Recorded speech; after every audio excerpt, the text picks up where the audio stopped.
said no. I said, then, sir, you are a hypocrite.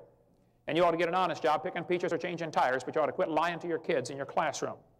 Okay? Jim Holt from Springdale, Arkansas, up in that northwest Arkansas, and Jim Bob Duger and I worked very hard to put together a bill last year that said the state of Arkansas will not use tax dollars to purchase materials that contain knowingly fraudulent information. It almost passed the House of Representatives, and we're going to try it again this year, and we're going to try it again every year until somebody gets the message.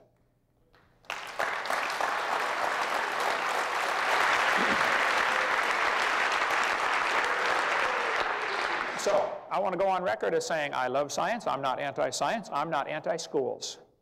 I just think the lies ought to be taken out of the books, and I don't know of anything to support the evolution theory, and I want to see the evidence so badly that we've been for about 10 years now offering $250,000 if somebody's got some real scientific evidence for evolution. I want to see it real bad. Thank you so much.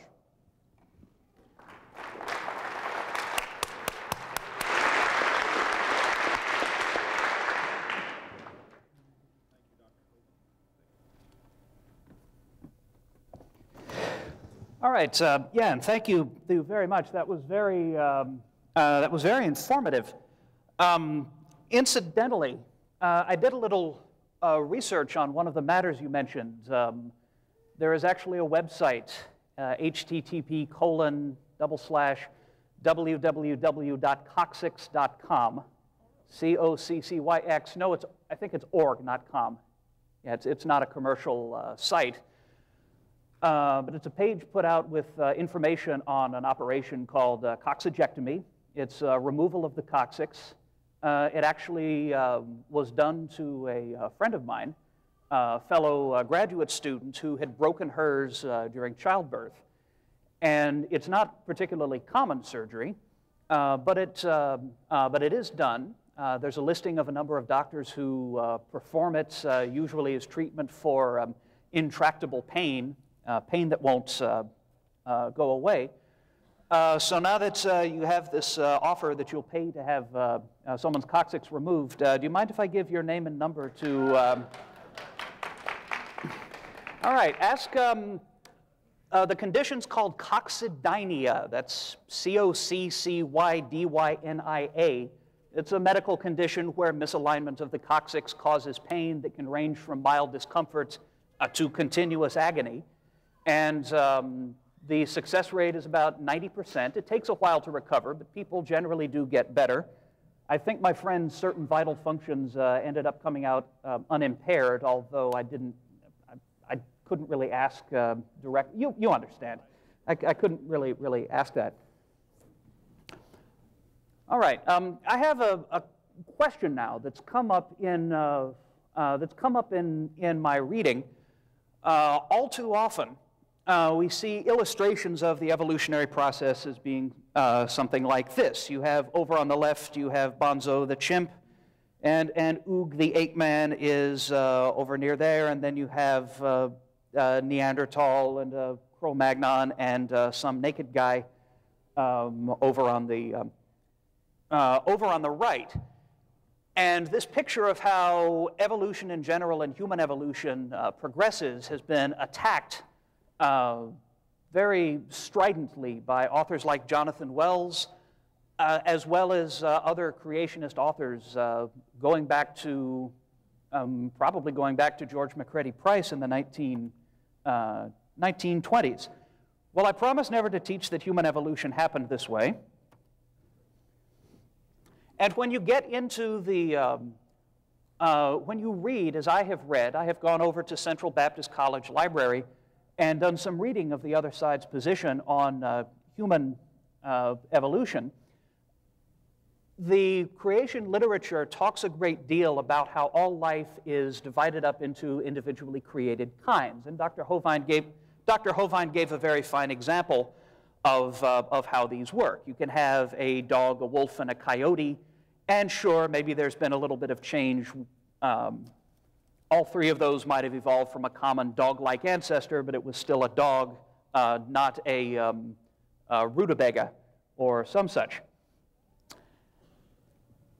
And while you'll find, if you read the creation literature, that there's some debate as to exactly how you should define what a kind is, in most cases it's quite obvious. On the left you have the skull of a chimp.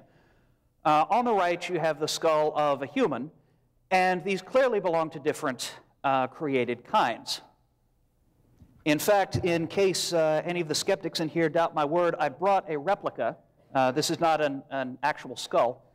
Actually, it is. This is all that's left of the last person I caught cheating on one of my exams. Right here. And this guy might have played defensive backfield for our football team once. Actually, no, I take that back. This is a chimpanzee skull, replica. Again, we don't have actual bone. And it's quite obvious that they're quite different. And there cannot be any missing links between them if the creationist view of human origins is true. And there have been a number of fossils that have been found that have turned up in various parts in the world: Java Man, Lucy, Cro-Magnon, things like that.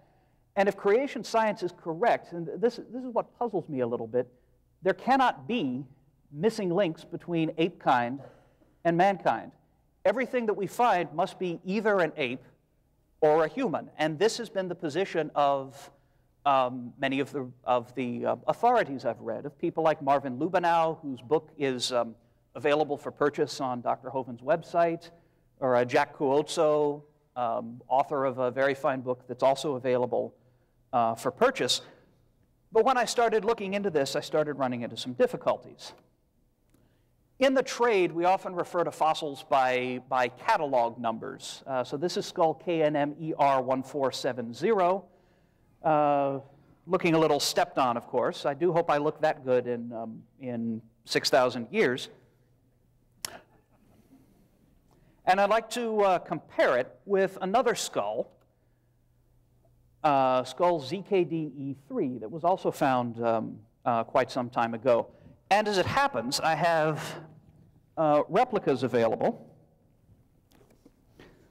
of both of these. The originals are carefully kept, but replicas are generally available for study. And for the record, this one at least I purchased with my own funds, so your tax dollars did not go into using this as an indoctrination tool.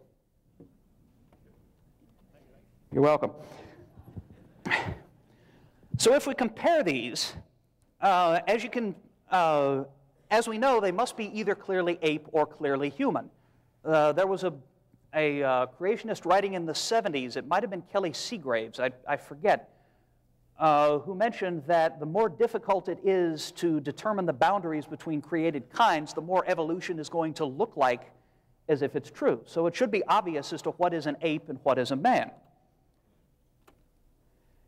If you purchase this book by Jack Cuozzo called Buried Alive, he is I believe he's an orthodontist. He has a great deal of experience with skulls and with bones. And according to him, they're both essentially apes. They've got small brains. The one over on the left has a brain size of about 750 cubic centimeters. That's roughly half of your own. And he considers both of these to be basically funny-looking apes. Marvin Lubenow, on the other hand, author of a book, Bones of Contention, which is a very fine book, very fine review of the fossil record, human fossil record, from a creationist viewpoint, has